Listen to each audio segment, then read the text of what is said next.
हर हर महादेव दोस्तों, कैसे हैं आप सब। आशा करती हूँ आप सभी कुशल मंगल होंगे।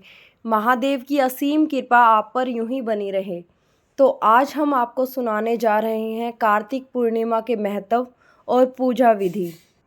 कार्तिक पूर्णिमा कार्तिक मास के शुक्ल पक्ष में मनाया जाता है। यह दिन बहुत विशेष है क्योंकि माना जाता है कि इसी दिन भगवान शिव ने त्रिपुरासुर नाम के राक्षस का वध करके उसका अहंकार तोड़ा था। यही कारण है कि इस दिन को त्रिपुरा पूर्णिमा भी कहा जाता है।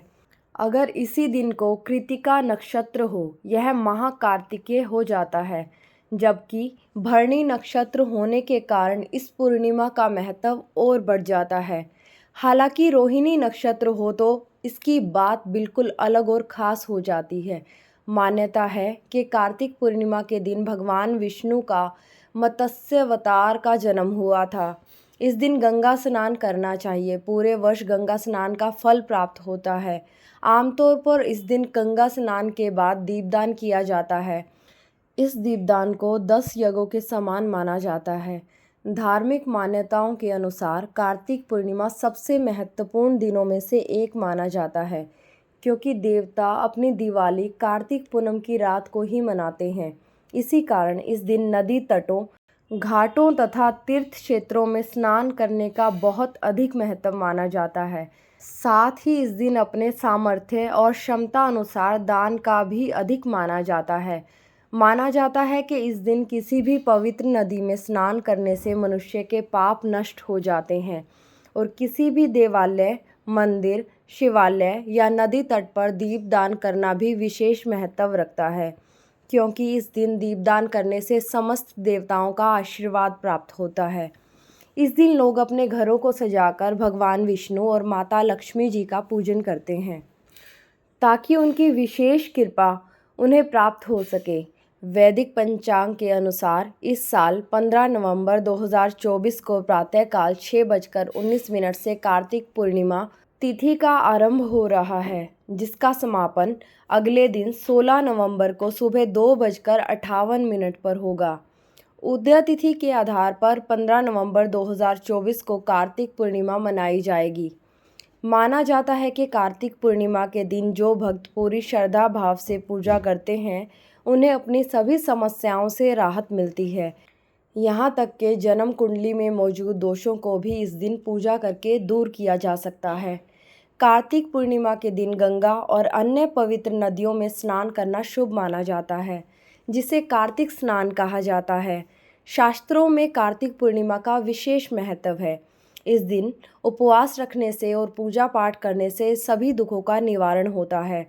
यह बेहद शुभ समय होता है। हरिद्वार में हरि की पौड़ी और बनारस के घाट पर पवित्र स्नान करना अत्यधिक पवित्र और शुभ माना जाता है। इसलिए इस दिन गंगा स्नान ज़रूर करना चाहिए। अगर आप गंगा स्नान नहीं कर सकते तो इसके विकल्पों को चुन सकते हैं। जैसे अगर आपके पास गंगा जल है तो अपने पूरे शरीर में गंगा जल का छिड़काव कर सकते हैं। इसे भी गंगा स्नान की तरह पवित्र और शुभ माना जाएगा। काशी में महीने भर चलने वाला आकाश दीप उत्सव भी इसी दिन समापन हो जाता है। इस दिन महीने भर चलने वाले कार्तिक स्नान का भी समापन होता है। कार्तिक पूर्णिमा के दिन विशेष मंत्रों का जाप किया जाता है, ताकि इसका संपूर्ण फल भक्त प्राप्त कर सके। ये मंत्र हैं: ओम नमः शिवाय, नारायणे दशायरे, गंगाए नमः। इस दिन भगवान शिव की पूजा के साथ साथ और भी देवी देवताओं की पूजा करनी चाहिए। इस दिन माता लक्ष्मी की दिन में श्री सूक्तम और लक्ष्मी स्तोत्र का जाप करके विशेष पूजा करनी चाहिए। ऐसी मान्यता है कि इस दिन पूजा करने वाले व्यक्ति को सुख समृद्धि और उनका आशीर्वाद प्राप्त होता है। इस दिन शनिदेव की भी पूजा करनी चाहिए। शनि दोष परिहार का एक अच्छा स्वरूप माना जाता है। शाम के समय किसी गरीब को काली वस्तु का दान करना पुण्य का काम होता है। सूर्यास्त के बाद तुलसी की पूजा घी से भरे दीपक जलाकर करनी चाहिए। साथ ही तुलसी के पौधे की 4 बार परिक्रमा करनी चाहिए। इस दिन रात के समय चंद्रदेव की पूजा करना भी आवश्यक फल देता है। मित्रों, अब जानिए कार्तिक पूर्णिमा का लाभ। इस दिन एक पवित्र नदी की पूजा करने से और गंगा नदी में डुबकी लगाने से व्यक्ति को जन्म और मृत्यु के चक्र में आने वाली समस्याओं से छुटकारा मिलता है। साथ ही मोक्ष प्राप्त करने में आसानी होती है। पूजा प्रार्थना करने से जीवन में आ रही कठिनाइयों को दूर किया जा सकता है। इस दिन पवित्र स्नान से इस जन्म और पिछले जन्म के पापों को कम या खत्म किया जा सकता है। कुंडली में सभी समस्याओं को पूजा करने से हल किया जा सकता है। कुंडली में नवग्रहों की खराब स्थिति से संबंधित समस्याओं से राहत पा सकते हैं। मित्रों, अब सुनिए कार्तिक पूर्णिमा या कार्तिक मास के दौरान किए जाने वाले अनुष्ठान। शुभ कार्तिक मास के दौरान मांसाहारी खाद्य पदार्थों से दूर रहना चाहिए। मान्यताओं के अनुसार मांसाहारी भोजन का सेवन ब्राह्मण हत्या माना गया है। भक्तों को पूरे महीने आध्यात्मिक स्नान करना चाहिए। कार्तिक मास के दौरान भक्तों को हर सुबह और शाम को अपने घर में दिया जलाना चाहिए। कार्तिक मास के अनुष्ठान जैसे कार्तिक सोमवार, काल अष्टमी, कुष्मांड नवमी, अक्षय नवमी, हरिबोधिनी, व्यास पूजा, करहका पूर्णिमा, तुलसी विवाह आदि का सख्ती से पालन किया जाना चाहिए। इस महीने में भक्तों का ब्रह्मचर्य का पालन करना चाहिए। इस माह में तुलसी की पूजा करना बेहद ही शुभ फल देता है। इस महीने में प्रतिदिन तुलसी के पौधे के पास एक दिया जलाना चाहिए। ऐसा माना जाता है कि इस व्रत को करने से आपके जीवन में धन और शांति आती है। इस दिन निकटवर्तीय किसी नदी में स्नान करना चाहिए। विभिन्न धार्मिक संगठनों को नगद या वस्तु के रूप में दान करें। घर में और पास के किसी भी पीपल के पेड़ के नीचे दीपक जलाएं।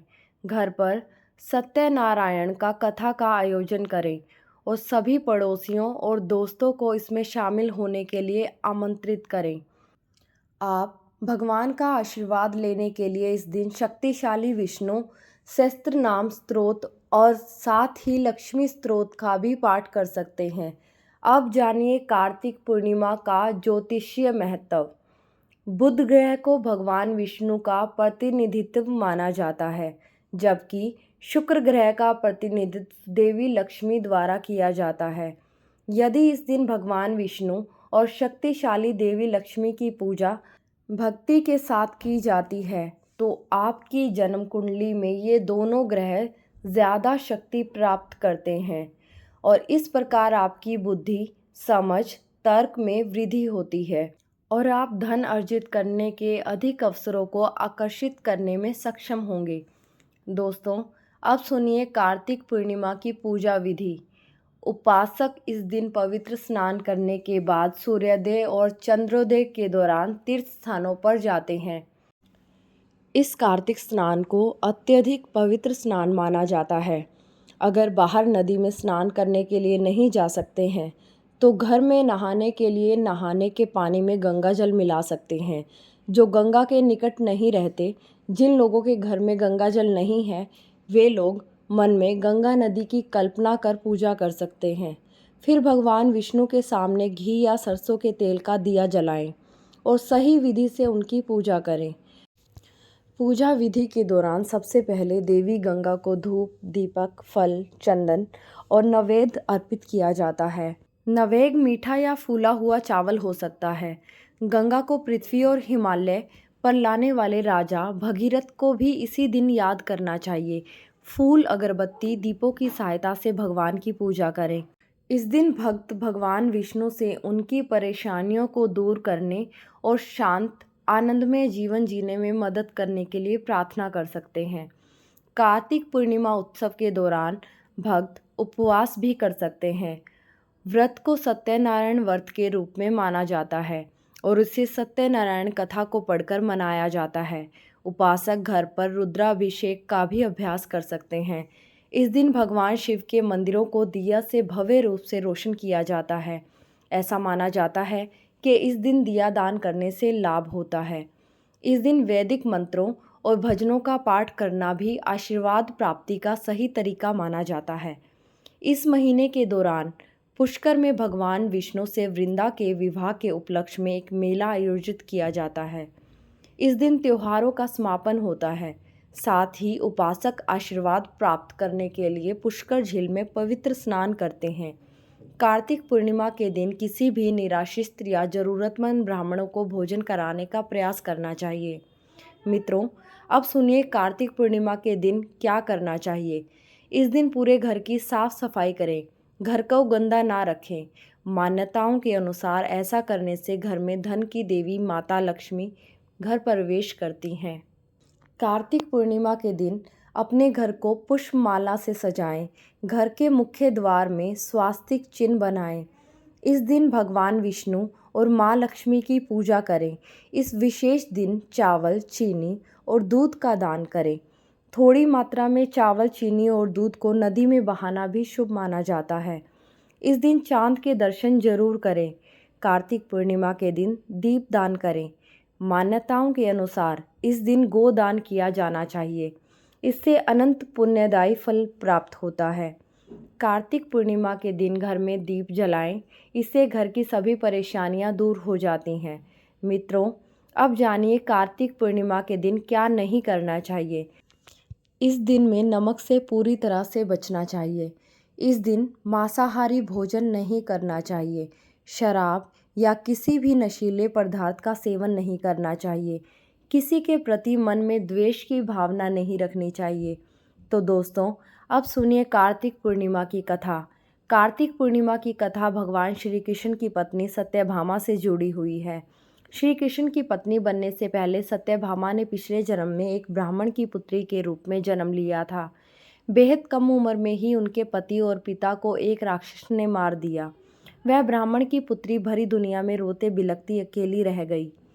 फिर उसने स्वयं को भगवान विष्णु की भक्ति में समर्पित कर दिया। ब्राह्मण की वह पुत्री पूरी श्रद्धा के साथ सभी एकादशी का व्रत रखती थी और कार्तिक मास में नियम पूर्वक सूर्योदय से पूर्व स्नान करके भगवान विष्णु और तुलसी की पूजा किया करती थी।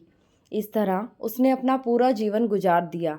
एक दिन जब वह कार्तिक स्नान के लिए गंगा में डुबकी लगाने गई तो डुबकी लगाते ही उसे तेज बुखार आ गया और उसने गंगा तट पर अपने प्राण त्याग दिए। उसी समय विष्णु लोक से एक विमान आया और उसके दिव्य शरीर को विमान में बैठाकर विष्णु लोक ले गया। कहते हैं कि जब भगवान विष्णु ने धरती पर श्री कृष्ण के रूप में अवतार लिया, तब उस ब्राह्मण पुत्री ने भी सत्यभामा के रूप में जन्म लिया।